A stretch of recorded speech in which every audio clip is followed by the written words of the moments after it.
Former Attorney General Malami's son and wife returned to Kuje Custodial Center as ruling on bail now shifts to January 7th. Some of them getting contracts outside the country and all the likes of it. How can Nigerian Football League make it big? Correspondent presents a model.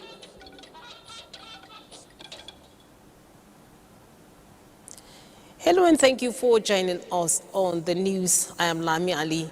Adiola Kome-Akere is in our Lagos studios for updates from that end. And right here in the studio is the businessman, Benny Adams. So, what was business like on the first day of the year?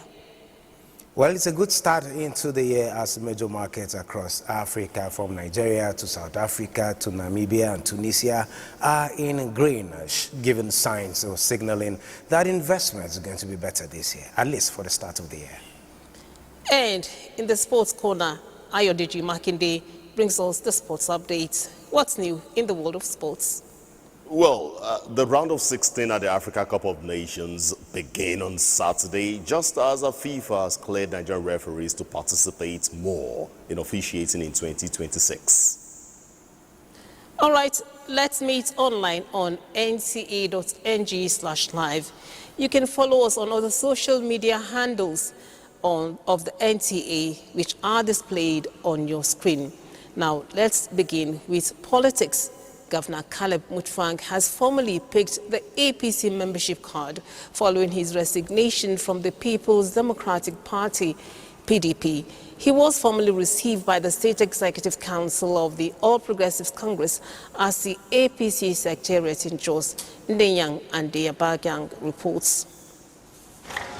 With the conclusion of all formalities, Governor Mutfwang said before the formal defection, he has made wide consultations and his dream is that of one united plateau. He therefore calls for unity among all the people, stressing that he will continue to support President Tinubu, whom he says is determined to put the country on the path of development. Just like you have accorded me all the privileges of a member of the APC, I want you to know that I will provide the leadership that gives everybody the space to express himself. And my desire is to make sure that where conversations are being held about national development, that Plateau is well represented. Chairman of the All Progressives Congress Plateau State, Rufus Bature, who welcomed the governor and his team, assures that APC is a party that accommodates all without discrimination. Having fulfilled all the requirements of the party constitution, and we accord to you all the privileges as enshrined in the APC Constitution. Secretary to the government of Plateau State, Samuel Jato, says it is time to put aside differences and think and act Plateau. The governor thereafter went into a closed-door meeting with APC state leaders in Jos, Ndenyang and Deyabagyang, NTA News. The Federal High Court, Abuja Division, has adjourned to the 7th of January 2026, ruling on the bail application filed by former Attorney General of the Federation and Minister of Justice, Abubakar Malami, SAN, and two others. Malami is standing trial alongside two others for alleged money laundering and illicit possession of assets valued at more than 8 billion naira. After hearing both parties, the court adjourned the case to Wednesday next week to rule on the bail application. Meanwhile, Justice Nwite has granted bail to the Bauchi State Finance Commissioner, Yakubu Adamu. The defendants, alongside one Ayab Agro Products Company, faces charges of alleged conspiracy and laundering of 4.65 billion naira. He pleads not guilty. The court granted him bail of 500 million naira and two sureties who must provide landed property in Gwarimpa, Maitama or Asokoro, Abuja. Which I feel strongly that we can perfect before the next adjournment. The defendant is to remain in Kuje correctional custody till his bail is perfected. The matter is adjourned to 23rd January 2026 for continuation of trial.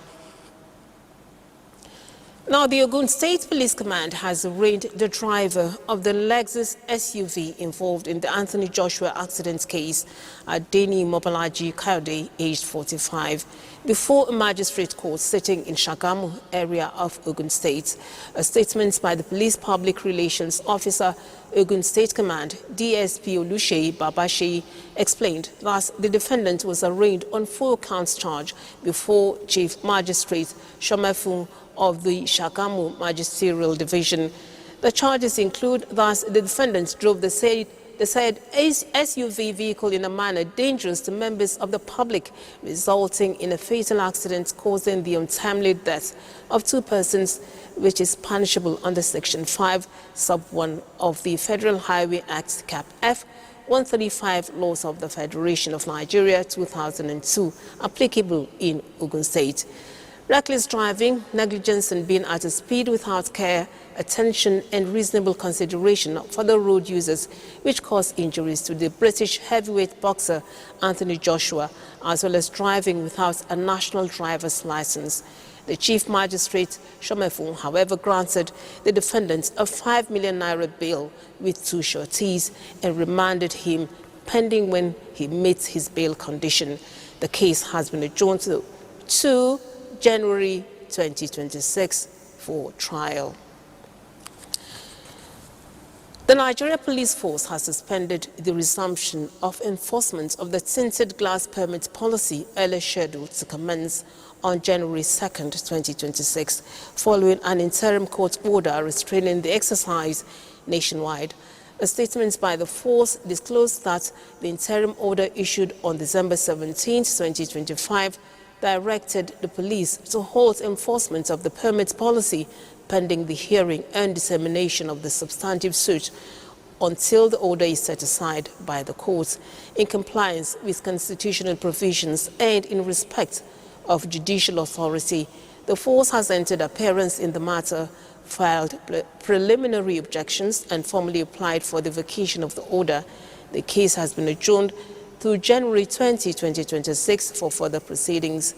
Meanwhile, the Inspector General of Police, Kayode Egbetokun, reaffirmed the force's commitment to the rule of law and public safety, assuring Nigerians that lawful, intelligence-driven strategy will continue to be deployed to protect lives and property, while further updates will be communicated as directed by the court.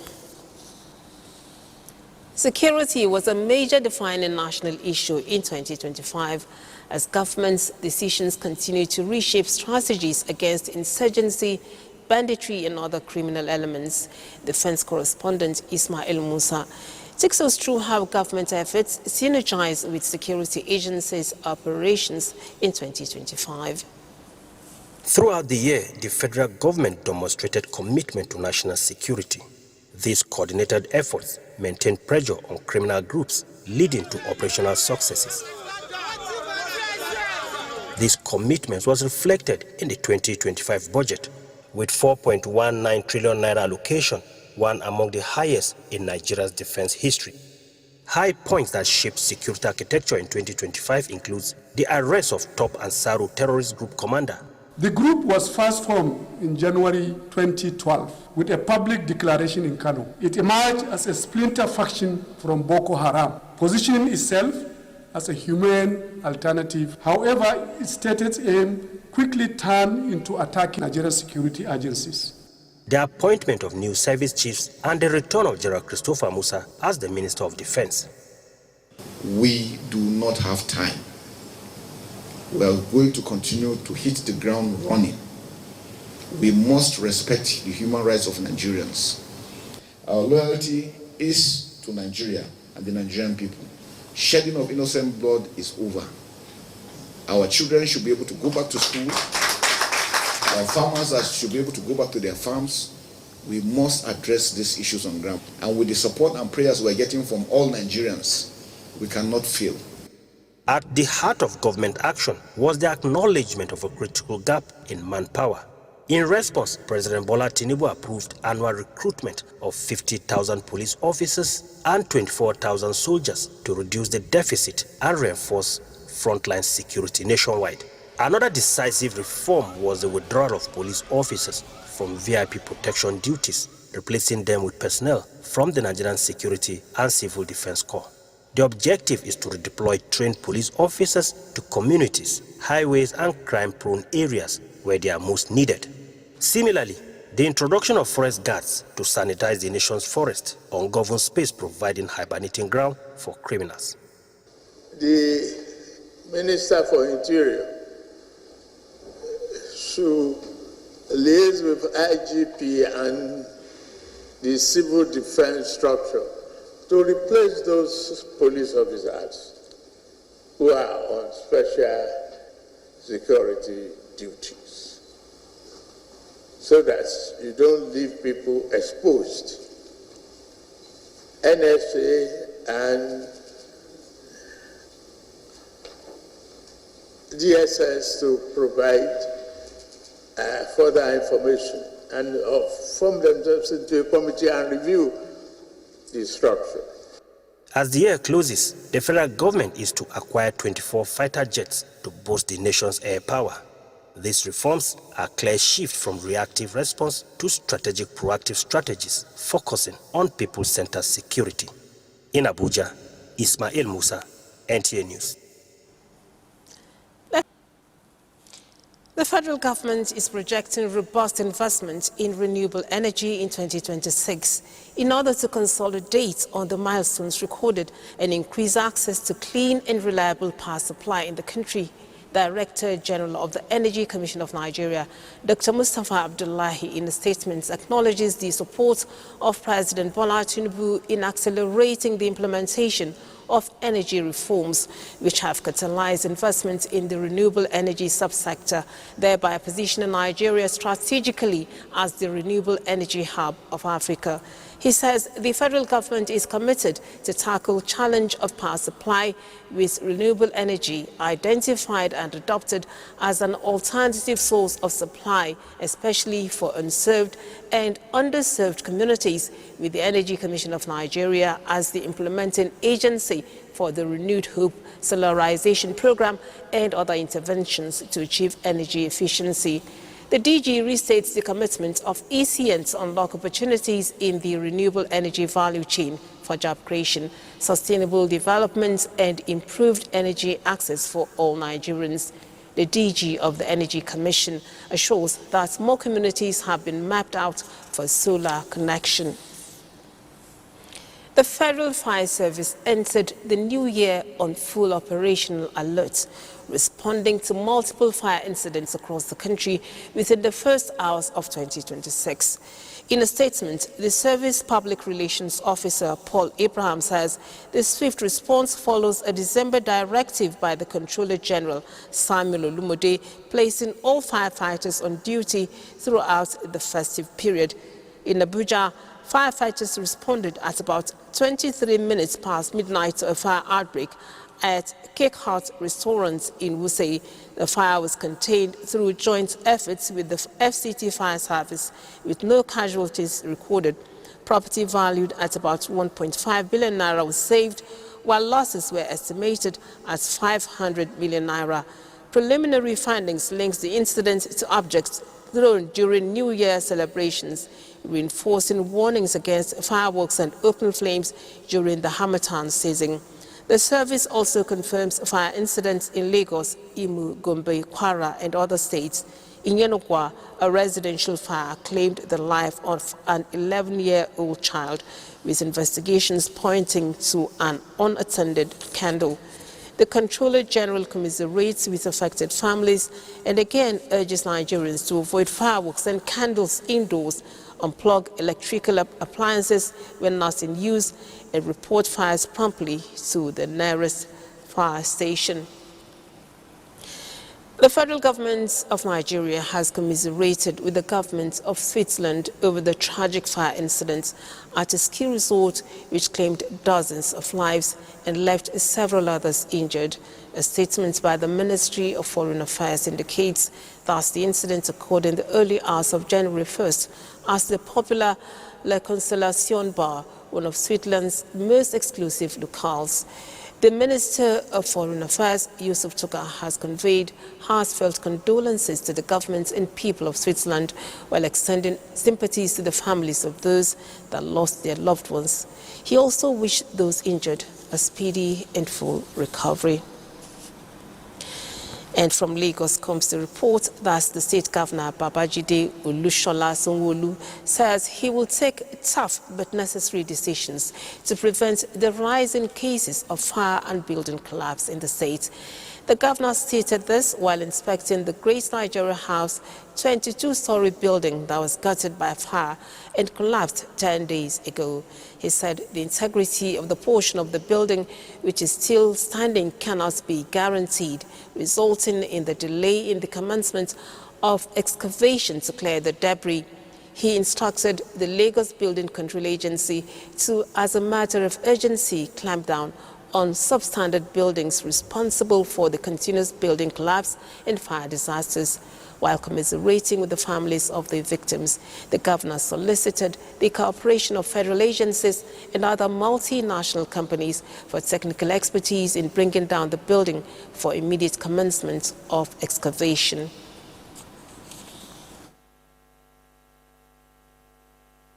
So what we're going to do, is apart from the very extensive committee work that we've done, because we've met with professionals, we've taken advice from companies, from professionals that can help us, advise us on what is the best mode of bringing down these buildings and the structures. There are a lot of also unfit structures all around. If you go to the back, which you cannot get to, there's a whole lot there. All agencies that are responsible for disaster response have already been mobilized, and we are working together with the state government through LASEMA to ensure that we find immediate solution to this crisis. An eyewitness and occupants of the collapsed building gave their accounts on the situation.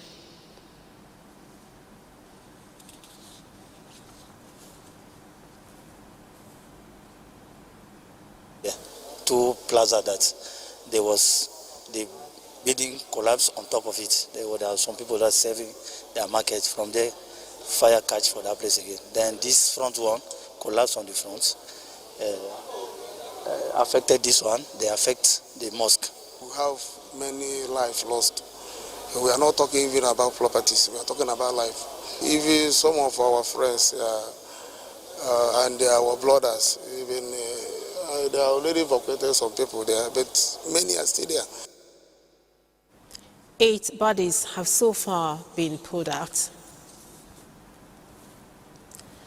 Time now to join Deola Komeakere in our Lagos studio. Hello, Deola.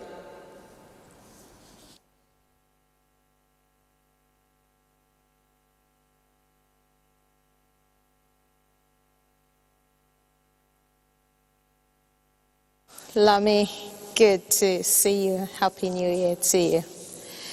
Well, you just took the story we had already lined up of the governor, Babajide Sanwo-Olu, confirming that 8 persons lost their lives in the fire that gutted the 25-story Great Nigeria Insurance building on Martin Street, Lagos Island. Well, let's hear from Joy Ken Abakoya. This is Governor Babajide Sanwo-Olu's second visit to the site of the tragic fire, an incident that has now claimed 8 lives. The governor attributed the fire outbreak to human error, expressing deep sadness over the loss and commiserating with affected families. We've created an active site here.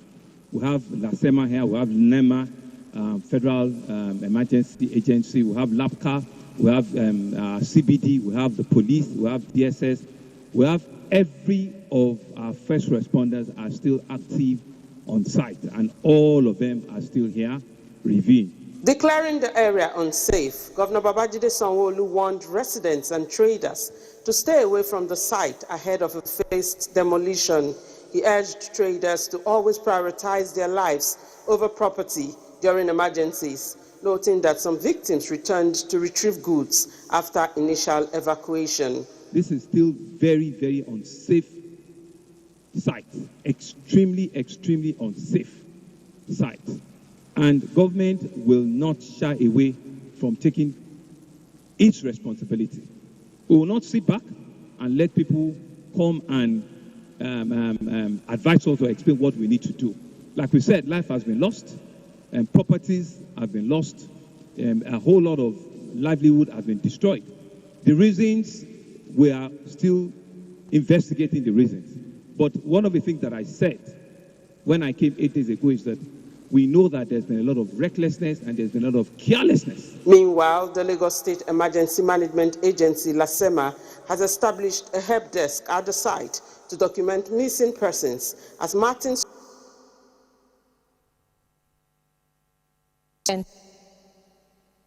particularly within the mining space. The recent surge of cases linked to car battery recyclers in Ogun State, for instance, driven by secular economy practices, has exposed regulatory and public health gaps. Lagos State, her neighbor, is taking proactive measures to forestall similar risk. Larry Beleyi has more on this.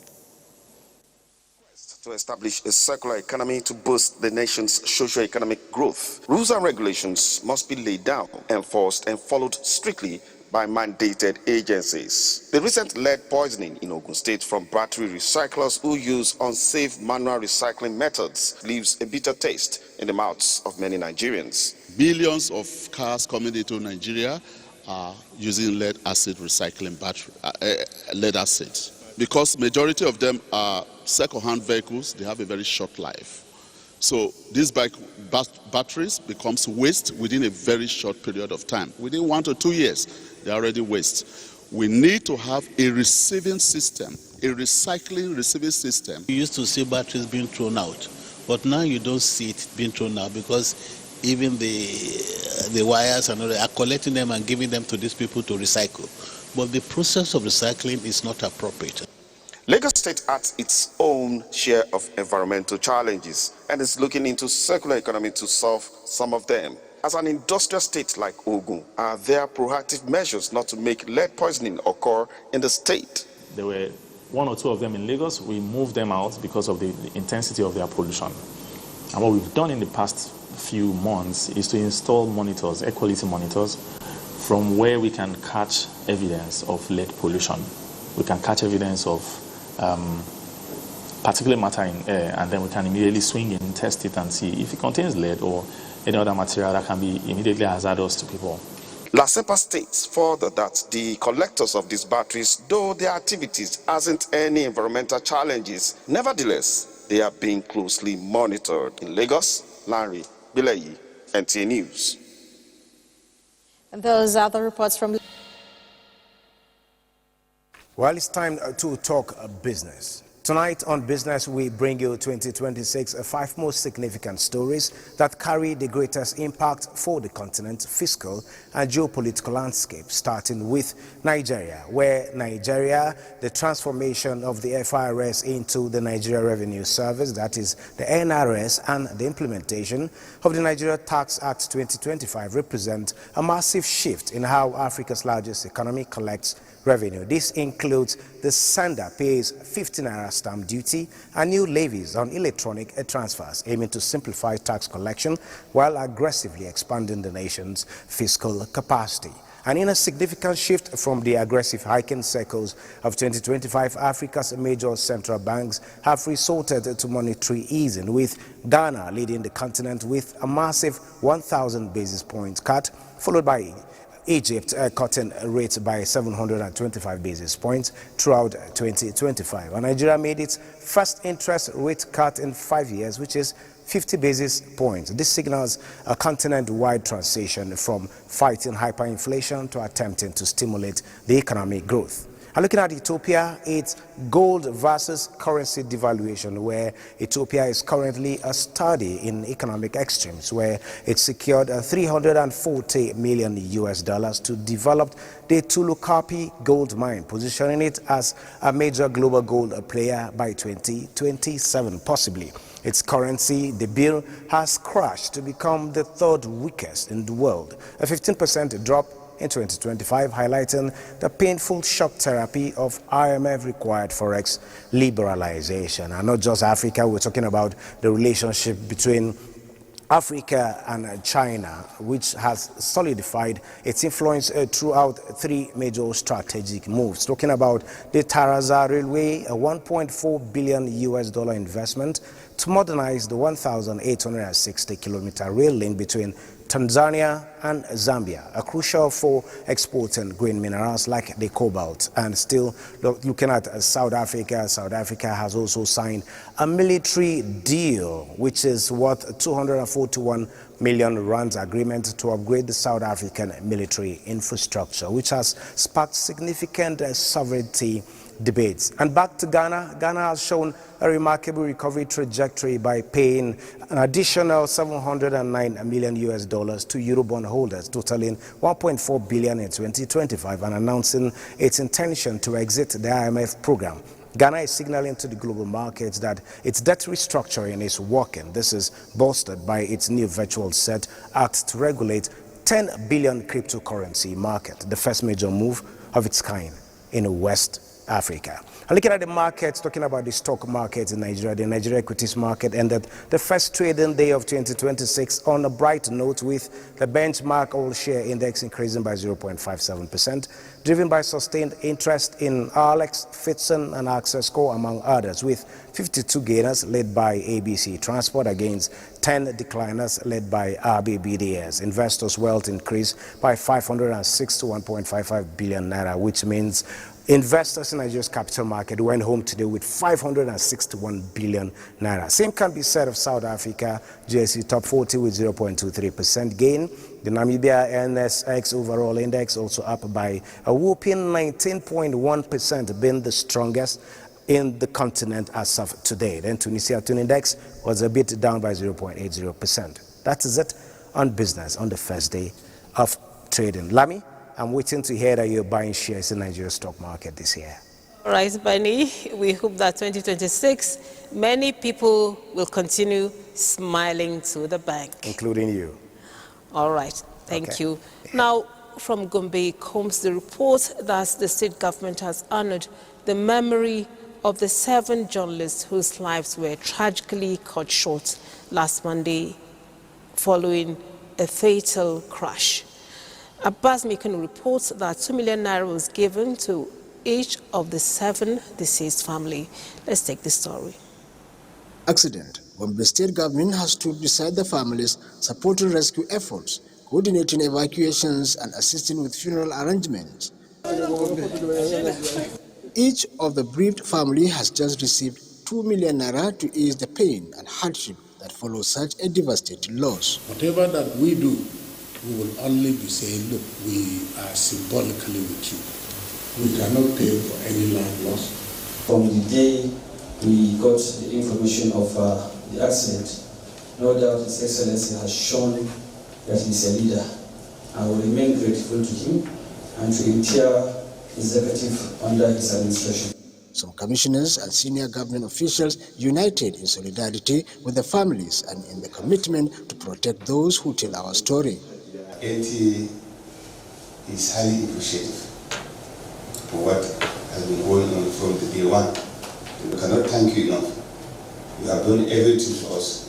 You have shown us every love, and we remain solidly behind you.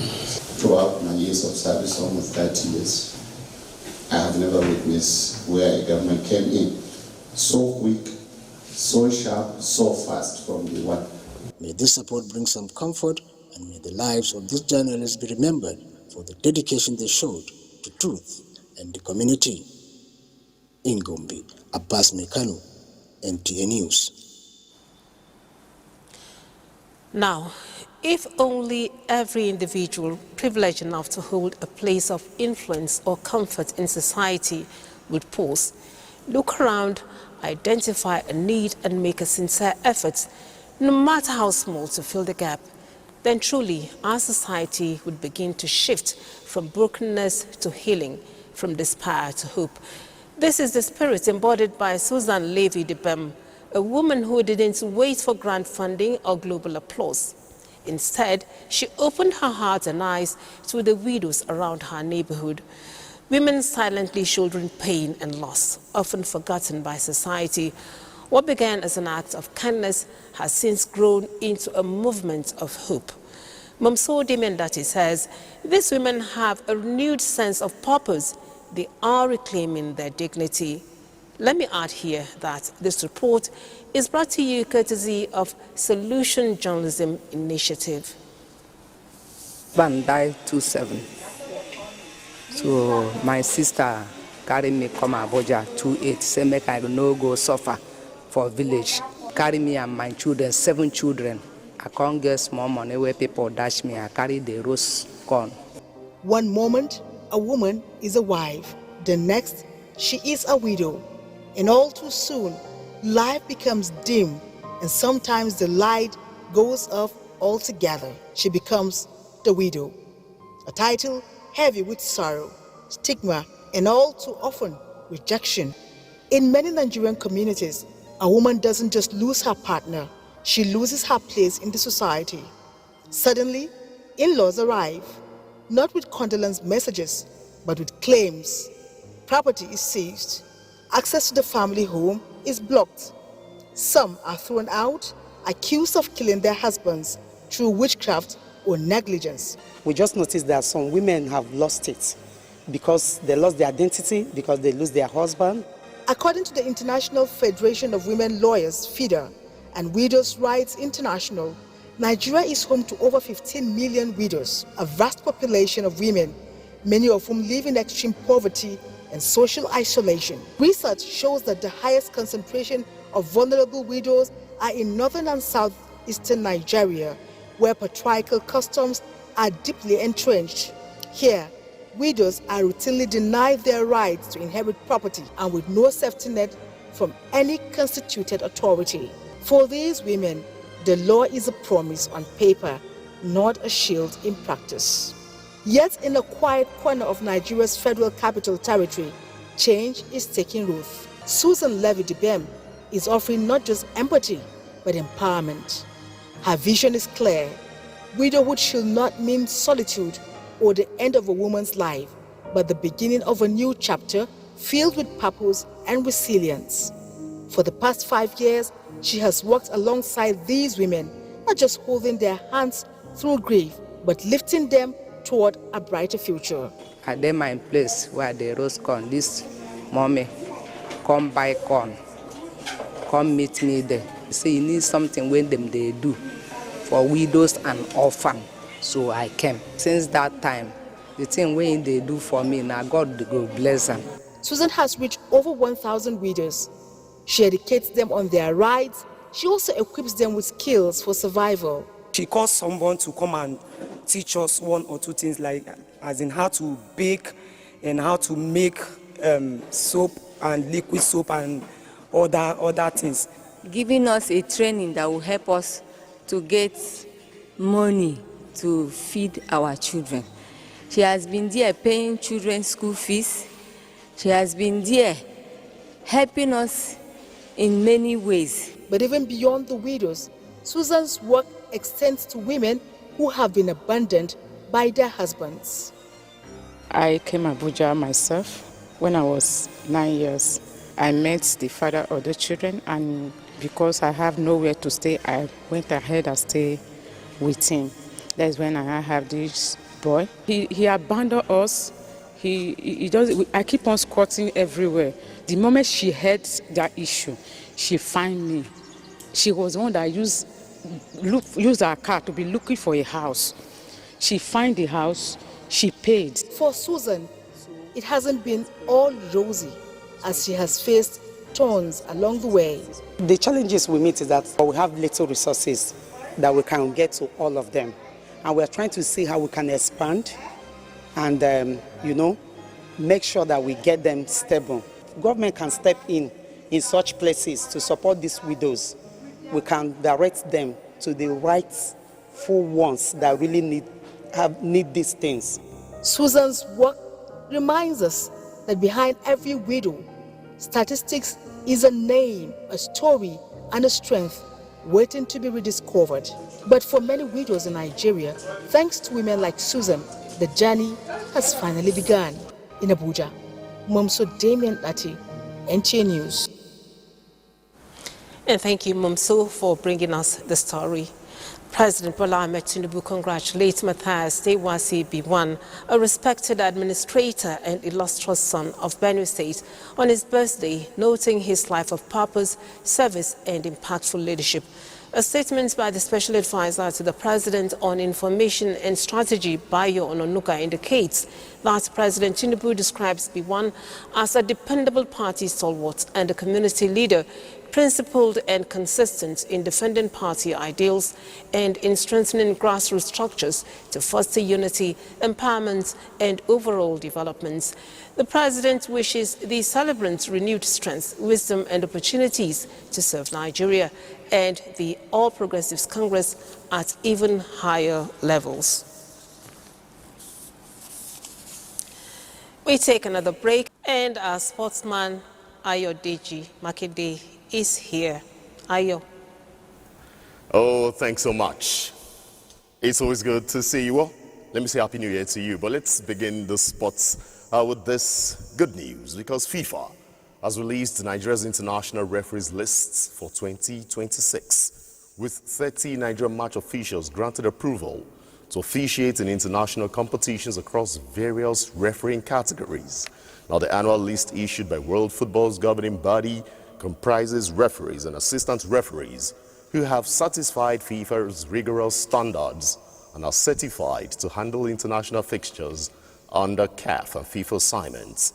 Nigeria's representation cuts across men and women's football, as well as futsal and beach soccer, underscoring the nation's growing depth and consistent development in football officiating. To athletics, world record holder Tobi Amusan commences 2026 season on an impressive note after ending 2025, ranked among the world's top 3 athletes in the women's 100 meters hurdles. The hurdler wrapped up the year as the 3rd best performer in her event of the World Athletics rankings, behind only Switzerland Ditaju Kambunji and American Grace Stark. In tennis, Nigeria's Aruna Quadri has ended the 2025 season as well as Africa's top-ranked men's table tennis player by the International Table Tennis Federation. The Nigerian star dominated the continental rankings for most of the year, finishing 28th in the world with 1,065 ranking points. Quadri remains the only African player to cross the 1,000-point threshold in the men's standings. Egypt's Omar Assa followed as Africa's 2nd highest ranked player, placing 32nd globally with 965 points in the IWTF Week 1 rankings for 2026.